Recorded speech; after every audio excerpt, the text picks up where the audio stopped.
In this section, we are going to learn about what is font face rule and how to use it. The font face rule allows you to use the external fonts which are to be displayed on a web browser. Hence, you do not need to worry about the fonts, whether they are web safe fonts or not, when using the font face rule. So let's see how it works. So here in the code, you can see that I have given a simple paragraph which has Arial as font family. Let's first check the output so you get the idea what change would happen after we apply the font face rule. As you can see that the paragraph having the Arial font is displayed.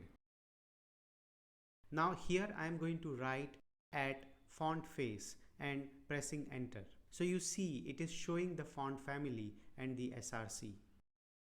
In the font family, I'll give the external font name which I have downloaded, which you can see here. There are many open source fonts available which can be used whenever required.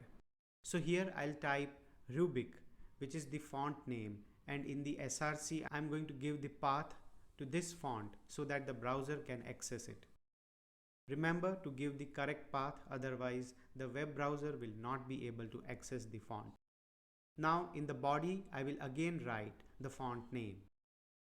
Let's save this. Now let's check the output. So you can see that the external font which I have given, the browser is able to access it. Now when using the font face rule, you can give your own font name. Like here if I say my font instead of Rubik, and here also I'll say the same, then this is completely fine as long as you have given the correct path to the source. So you see there is no change in the font.